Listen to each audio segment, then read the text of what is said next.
Hi, and welcome to the Flute Talk podcast, where we talk about all things flute and answer your questions live on YouTube. If you want to help us out, be sure to subscribe to our channel and add us to your podcast feed over on iTunes or Google Play. And if you want to represent TFC, head over to our merch store for t-shirts, stickers, mugs, and posters.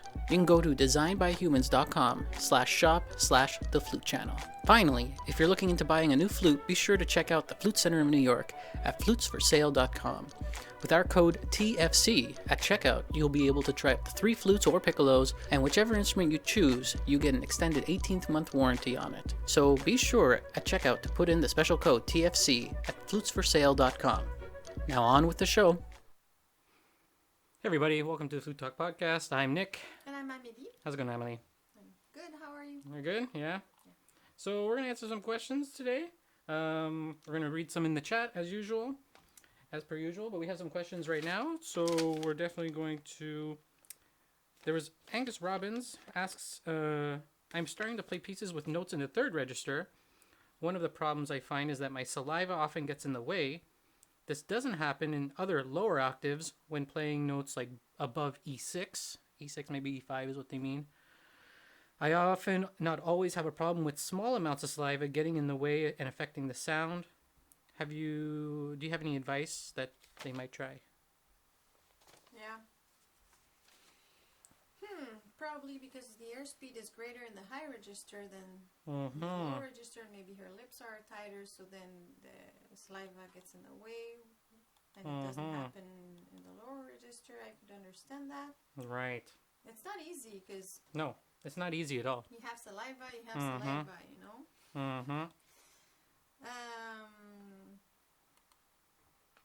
I don't know what to say, because I've had that problem. But a good thing is that when you're nervous, usually you make less saliva. A lot of flutists say when they're nervous, their mouth is too dry, and that's a problem. That is a problem, yeah. So maybe when you're nervous, you don't have to worry about that too much, because it's not going to happen as much. But also, I don't know, maybe make sure you swallow your saliva before you start playing, and whenever you have more swallowing time, the saliva, yeah. Whenever you have more time during the piece, because sometimes you just have enough for a little, but sometimes you can. And plus like quick air, yeah. Plus you can kind of leave it in the back of your mouth when you don't. Like, did you ever have that problem? Oh, when I was in high school, I guess. You know, like a lot of spitting. You know, it's usually at the beginning of the flute stage when. Yeah, because I make a lot of saliva, because sometimes I have that. I have too much. But yeah, I just try to leave it there, and play, but not let it go in the front of the mouth. And then I try to swallow as soon as I can, but really it's not easy to control. Don't think about food while you're playing. No, not at all. Don't Totally. think about food. No. Chocolate and ice cream, that's for sure. But I don't know what else to say. Maybe start with that and tell us if it helps. Yeah, totally. That could be a good start. Maybe also if the tongue is moving too much, it might create more saliva, I would imagine. Do you think so? Oh, yeah? If the tongue moves a lot, it might, because the saliva, the glands are under the tongue. The gland, some of them are. If you're moving a lot, or pressing in some I also see way with your tongue, pressing down too much on them. I don't know. Maybe I also see a lot of people spitting with the that causes a lot. French tonguing with the tongue between the lips. That could be an issue too.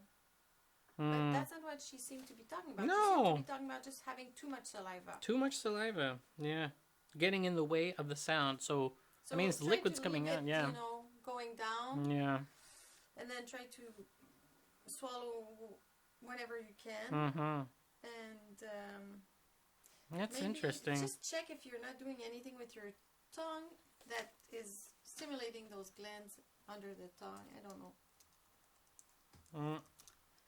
Let us know. Yeah, let us know. Sigurd de Mazar says they have a question about the metronome. They're not used to it, and they find it very disturbing. it is either they ignore the metronome and play the music, or spend a lot of energy listening to the beat on the metronome and forgetting about the notes. Do you have any advice on this? Okay. It's very common. Totally. People You're hate not the alone. metronome. Yeah, you're The not alone. metronome is your friend. Yeah. But maybe what you could do is start by putting the metronome very slowly. Because this way you have more time to think, you know. If you put it fast, then you have less time to think. That's just a logical thing. Now it's clear, yeah. And then maybe you just sing the rhythms or sing the piece with your metronome without playing your flute. So this way you just have rhythm in mind. Rhythm in mind, so it's right. only one thing to think about. Metronome, rhythm. And then maybe after that you take your flute and you don't put the metronome, but you internalize your own metronome. You don't put a real one. You just figure out where in your body you feel the rhythm. Is it in your toes that you go like this? So, you know, you tap the beat with your toes. Is it in your chest? Is it in your head? Is it, you know, when you hear music and you want to, you know, just dance it a bit, where do you feel the rhythm? Yeah, where do you feel the rhythm? And then you have to refer to that pulsation, because in the end, the real goal is to internalize the metronome and be able to refer to the pulse all the time without having an external metronome. So maybe you start with that. Maybe your pulse will move a little bit, but you start by at least having a pulse and referring at least having to a pulse. Yeah. in your body. And then maybe the next step would be to put the metronome and internalize the outside pulse of the metronome and be able to play. But first thing, I would put the metronome very slowly and sing the rhythm. And if you're not able to do it, then you put it even slower. It's not about playing fast. It's about playing steady. Because the rhythm is the most important thing in music. Yeah, rhythm is pretty much the most important thing. The Yeah. basic things. When human beings started playing music, they didn't put harmonies first. No, they just had rhythms. Yeah. You know, they danced and they went and clapped probably, and then they added melodies, and then they added harmonies. Oh yeah. Yeah. Another tip I think would be a lot of those metronomes that are on apps, you know, app metronomes, they have strong beats and weak beats. I always try to think about letting people know to just have strong beats only. Yeah, that's a very good idea. That way you don't think you're, you know, when you're practicing it and you miss a breath. Yeah, one less thing. Yeah. Think about. Yeah. You're totally right. Yeah. Plus, you're right. If you miss a. Yeah. Because it's a big thing, and a lot of people don't listen to that. Yeah, and then you have to go again in 1, 2, 3, 4, and make sure you're on the right beat, and it's disturbing. Just put strong beats. Yeah, just put strong beats, which means no downbeats. So say if it's 4/4, some metronomes on apps and even on big metronomes, the mechanical ones, they go like beep, beep, beep, beep, beep, beep. You know. Do. Yeah. Or yeah, exactly. Instead, we just want D. So Yeah. Usually you can select 1, 2, 3, 4, and then you just have to select one. Yeah. Like one beat per measure, but really it's just so you don't have to worry about the extra thing that you don't want to worry about that. No, exactly. Not now. Yeah. Yeah, that's smart. So hopefully that answers your question. Valentine's Day is coming up soon. Yay! It's on Wednesday. Yay! Valentine's Day. So I know we have a lot of romantic music in the flute. And we have a lot of favorites. And I know one of them is The Meditation by Massenet. And it's a violin piece, though. It's a violin piece. But Paul Teffanel, who, you know, is one of the big flute guys, he decided in France back in the day to do a lot of stuff like that. Violin things can be played on the flute. Yeah, a lot of things. So never hesitate to. But the melody at the beginning is really sweet. We don't have to play it through the whole thing, but like it's a beautiful melody, right? Like. Oh, you wanted me to play? Yeah, why not? Why not?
Yeah, it's a nice little piece. You know, romantic music is always good, and there's a lot of it online that's free to try. You can check it out at flutetunes.com, I think.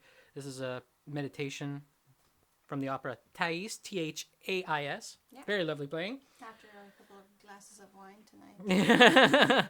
No, we didn't drink at all. No. So yeah, great. So let us know what your favorite romantic piece is in the comments, and we'll definitely love to know what you guys, how you guys like that. The guy, the person we answered that metronome question just told us that they think, I think I can play metronome instead of music when I'm traveling on train. I actually try to sight sing on the train in the morning and hope people don't hear me. That's it's like... So he's already ways of... Yeah, there's ways of... Yeah, that's already a good thing, yeah. Maybe what he could do then is put the metronome. Someone also said just use the light as well. Instead of no sound, just look at the light tapping. Yeah. That helps. It's tough? Oh, okay. I used to do that. Start by...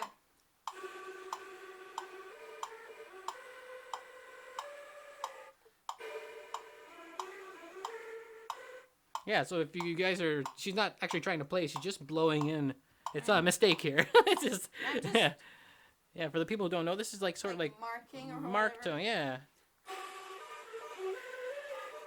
I'm just overblowing it so it doesn't make a sound, but this way you hear the metronome better, maybe.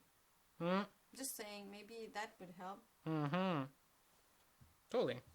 I don't know. What do you think about the Yamaha 212? Is it a good flute? The 212 or 211 or 212 is newer. I may buy it. That's the basic flute. It's like there's the 222, 212. They're all super close. Yeah, the triangle flute. It's a good standard like student flute. Good flutes. Yes, usually well built. Yeah, totally. So it's worth a buy if it's your first flute. It's no professional flute, but it's definitely a flute that can stand the test of time and is a good flute to start with, I think. Yeah. It's one of those good ones to start with usually. Not an endorsement. Just our general thoughts about that, yeah. That's cool. How many years of practice until you're a good player? Victor Coco. Well, depends how much you catch up on it. I had a teacher who said 15 years, right. 10 to 15 years with a lot of work and a little bit of talent. Then again, I knew. Yeah. Then again, I knew somebody that learned in 3 years and got a job. You know? Also depends, on your age, your background. Yeah. Some people have never touched any instrument. Some people have played the violin or the piano or whatever. They already know music. They just learn the instrument. So if you start at 6 years old, you don't learn it just at the same pace as a 11-year-old. It's all, Yeah. Hopefully that answers your question. Yeah, pretty much. But I think it's like anything. It's like anything. With time it's a very general question. More, yeah. But I have, used to it. like, some people say 10 to 15 years. Yeah. But there are exceptions. No. Yeah, there's exceptions. Yeah, exactly. Everyone always says 10,000. I would say feeling very comfortable. Yeah, maybe 12, 13 years. Maybe, yeah. And then I was like, yeah. Oh, for yourself, you mean? Ah, okay. Myself. Okay. Gotcha. Like I started at 11, and I can say feeling very comfortable, maybe 23, That's when I was like, probably at my best, because I had time and I had the, I still practiced a lot back then, maybe 23. Would be like maybe 12 years. Depends, on a lot of stuff. If you have a good teacher, if you. Yeah. There's also that rule of 10,000, 10,000 hours and all that stuff. There's so many different statistics and ways of thinking about it, but whatever. I don't know about those things. Me too. Yeah. If you practice in the wrong way because you don't have the right information, what are these hours doing for you? I don't know. Yeah. Just to answer that question to Christina about the flutes, she's like, is it good to a certain study level, the 222? I knew people who played the 222 in professional orchestras, It doesn't, like, that flute can last as long as you get it repaired often and get it fixed, it will, you might want to have a higher level flute. And that segues me to the next question by Michael Mendes, which is sort of the similar, is what is the first thing you guys look out for before buying a flute? And, mechanism, make sure if it's a used flute, get it verified by a technician, all those types of things. Usually they're being sold by technicians most of the time. Sometimes they're being sold independently. I don't know. Depends what your needs are, you know. That's all, really. You ask yourself, do you want a solid silver flute that's the whole body that's silver, but not the keys? Or do you want all of it to be silver, including the keys? Do you want it all to be nickel silver, but with French holes? Or, you know, there's so many different options. Find out what's your budget, all those types of things. Hopefully that helps. How would you approach your parents? This is a good question. How would you approach your parents if you want to get a professional flute that's expensive? That's a huge question, because most people have to ask their parents for it. Have to ask their parents, and it's a big investment, right? I think usually if you get to that point, your parents kind of understand that this is going to be something that you really find important. Plus, professional flutes go for such a big, vast of price. You know, there's such a wide margin. Yeah. There's 30,000, then there's 2,000. You know, it's. I think, you know, personally, how it happened for me was my teacher was saying you should get a higher level flute because you're getting at the maximum of what you can get out of this flute. You know, you're kind of... And then I told my dad, and again and again, but in a subtle manner, just that, you know, my teacher was saying that, and then at one point he said, well, you know what, maybe it's time. Yeah. But it depends on your parents, you know, you don't negotiate with everyone the same way. No. Some people you have to, you know, and you have to know what is their budget, because you also have to be realistic with what they can afford, you know. It's, but talking about it and being patient, because they might have also to save for that. It's not something they can buy overnight. No. Depends. Yeah, depends. On the parents. I don't know. Maybe their parents are very rich, but you have to prepare them, because it's a big, it's a lot of money. And if you're practicing a lot, they might feel like, it's something important. If you're not, maybe they'll feel, well, is it really necessary to put that much money? And if you do your research, and as you said, there are different prices. So many different prices, and maybe if you do your research and you say, for the price, that is a very good flute. And you know, there are more expensive than that. But I found this, which would be a good compromise. Parents love compromises. Oh, yeah, totally. You know? Yeah. And I also stress, go try the flutes. Don't just think, oh, the price is good, I'll get it. No, you figure out a way and go and try them. Yeah. If, you know, there's so many different places that can offer it in many different parts of the world. Yeah. Hopefully that answers your question. You know, don't be afraid to talk to your parents about it if that's who you have to talk to. Daniel Perkins asks us, who is your favorite flutist these days? Do you often listen to recordings and copy their sound, vibrato, etc.? I'm your favorite flutist now. You're my favorite flutist, next to me. I'll answer a little bit this first, I used to copy some flutists and stuff like that. It's a cool thing to do. It's fun. It's a cool exercise to understand how other flutists make music, because there's so many different music's so wonderful that an interpretation of music is so different for everybody. I always try to encourage myself and other people to explore and record yourself and listen back and try to really create the experience you wanted to create, you know. So I know there's a story with Robert Dick, I think, or something like that. He went to Julius Baker and he went to a lesson for it with him.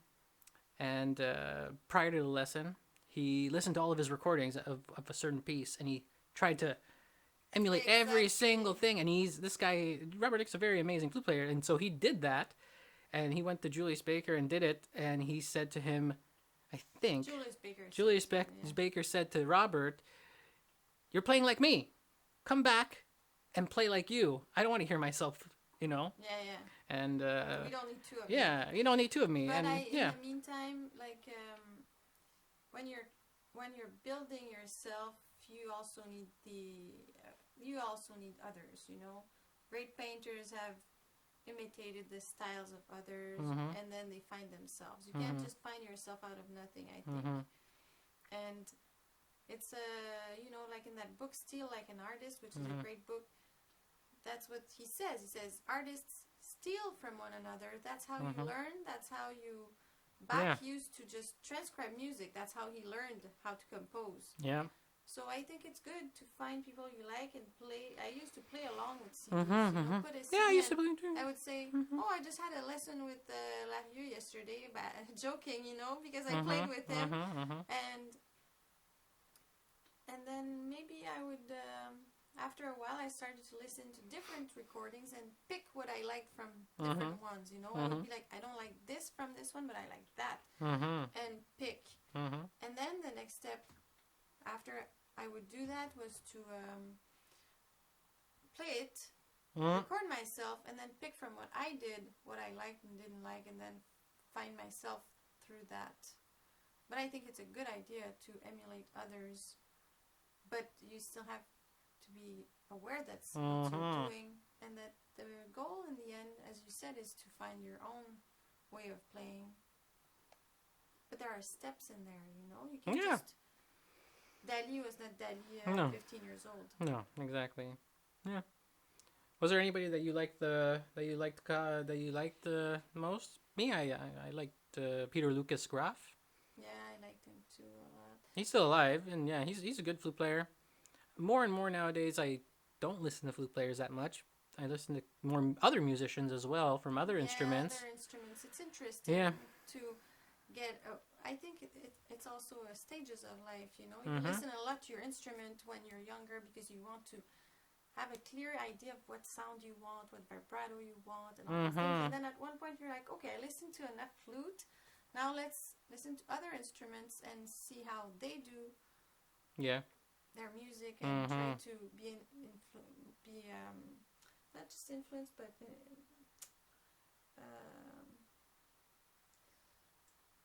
inspired by their way. So hopefully that answers your question. Yeah. But there we go. I like a lot of flutists.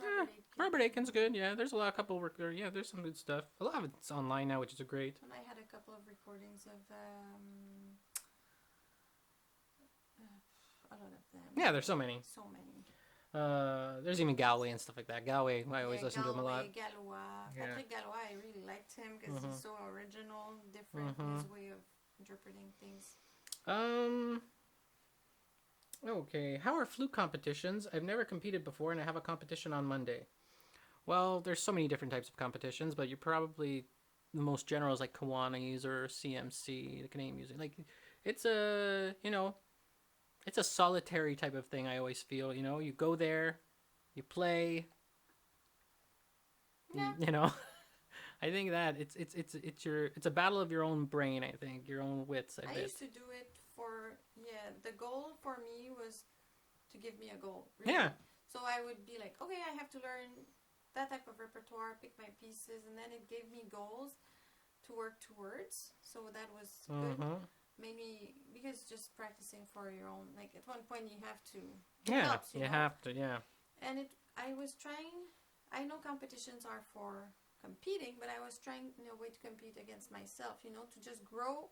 Use that as a growing tool. Because you don't want it to destroy you. You want it to make you stronger. So I would use that as, you know, I'm playing in front of people. I'm learning to deal with my nerves. I'm learning to, you know, I'm learning a lot of stuff. Sometimes I win, sometimes I lose. Maybe I never win. Who cares? Yeah, who cares? It's just a... But I always win. That's how I used to see it. Because in the end, you won because you got out, you did something, and you learned. And then you grew. That's how I approach. That's a good approach. Very interesting, yeah. It's, you have to be proud of yourself. Yeah. Because you prepared, you went there. You did it. You did that. If it doesn't go well, you learn from it. If it goes well, you also... Yeah, you learn from both ways. Yeah, you know? Yeah, totally. And you get usually judges write comments, and then you can use that and go further with your playing. Hopefully that answers your question a little bit. Yeah. Usually you go, you play, and other people play, and usually you can hear others, and they can hear you. It's open. It's a bit like a concert. Yeah. But with judges and with head. and they have your music and they look at it and they give you a grade and they give you some comments. Yeah. Usually they're in writing. They don't tell you. No, they usually give you the papers at the end. Yeah. In some of your other videos, you mentioned you were performing Chaminade sometimes. Did you perform it yet? No, you're going to perform it in 2 weeks or 3 weeks. 2 weeks, I think. Yeah.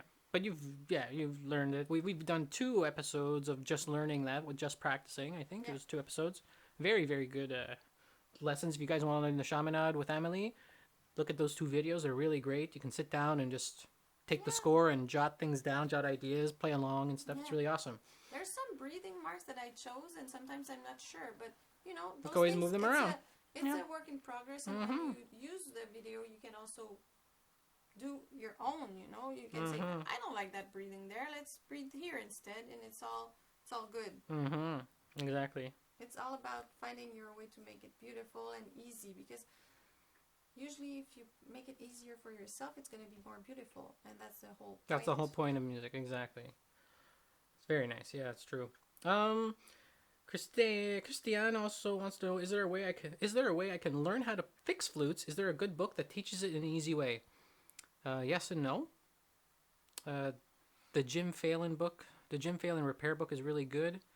I would go to fluteworld.com. They have a lot of literature on that. So fluteworld.com and look for flute repair books. But the best way is to go and apprentice with somebody. I know Christiane is in Egypt, so it's a bit tougher. But if you look on Strawbringer's website, they have a list of all the world's... They have a big list of repair people all over the world. You can check in Egypt if there's one there. Contact them. And maybe they try to take a couple lessons. Yeah, apprentice, or just take a couple lessons with them. I'm sure they'll be nice enough to do it. Pay you. Yeah, sometimes they even pay you and stuff, because usually they need help. Work and you learn, like old trades. Yeah, it's a trade. It's literally a trade like anything else. Yeah, exactly. So you would be an apprentice and then a master. Yeah. So try that, or just like I said, call fluteworld.com or email fluteworld.com, and they have literature that you can buy and learn a little bit through books, but you have to learn through or buy a junk flute and rip it apart, put it together. Like you would learn how to build houses in a book. You know? No, you need someone exactly. to show you how to put the bricks in. Exactly, that's it. 2 or 3 more questions, and I think then we'll call it a night, because it's getting a little late. I cannot play long phrases. Do you have any breathing control tips from Trevinia Turner? Yeah, I practiced some with my student earlier. What was it? For instance, what was this one? What did you do? That one is nice. So you breathe in. Well, first, before you breathe in, you empty your lungs, because then you have more space to breathe in. If you're already half full, you're not going to breathe as much as if you're completely empty. So you breathe out. Then you breathe in.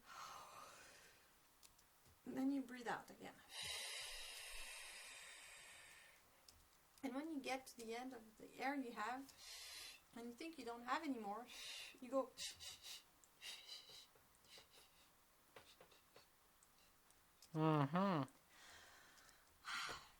You pulse.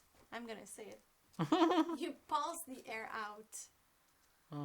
So you use all those muscles around your lungs to pulse. When you think you don't have any more air, you do that, and then you can feel those muscles. And then when you take your flute, you can use them to really press. Because sometimes we think we don't have any more air, but we do. So that's a good way. So you breathe out to empty your lungs. Then you breathe in as much as you can. You can use Hawaii. So Ha is the... Hawaii, Hawaii. So Ha, you fill up your belly. Wa, you fill up your chest. And He, just here the collarbones and stuff, those areas. Okay, so you go... And then you're full. It's like the natural way of breathing up. Like it's nothing forced. Just... It's a lot of air. It's a heck of a lot of air. So you do that, and then you breathe out, just normally. And then when you're at the end of that, you pulse. You don't take air in. You just pulse, pushing as much as you can. And then when you can't do it anymore, you breathe in. and you relax. And then you try to remember the feeling. And then you can take your flute and do the same thing, but with your flute. And you can play very softly. I won't breathe in no, too much, right. so it doesn't take too much time because it can be long.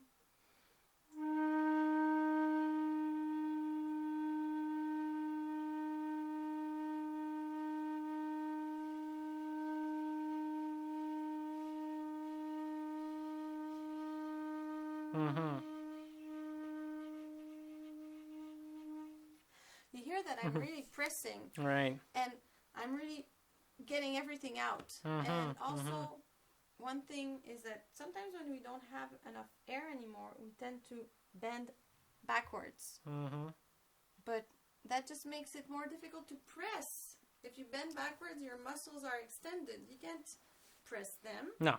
Yeah. So when you don't have much air left and you still need to blow out, bend forward, and then it's going to help you push the air out. It's like it's not the way, it's not our first intuition. No, right. But that's the right way. But that's the right way to do it. It works way better. Yeah. Hopefully that helps. One more question. I have a question on vibrato. At the beginning stage, do you want to pulse from the abdominal, or do we just want to keep the support? I feel that I run out of both air and strength very quickly. I would be interested in hearing that. I feel it's the whole air column that is moving.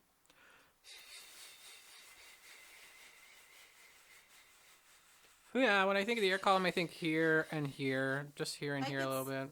It's going like that, like vertically. If you're looking at it vertically. But I think in the very beginning, you should use your abdominals, and it's going to go eventually. But in the very beginning, just to get it going, so you might have to use.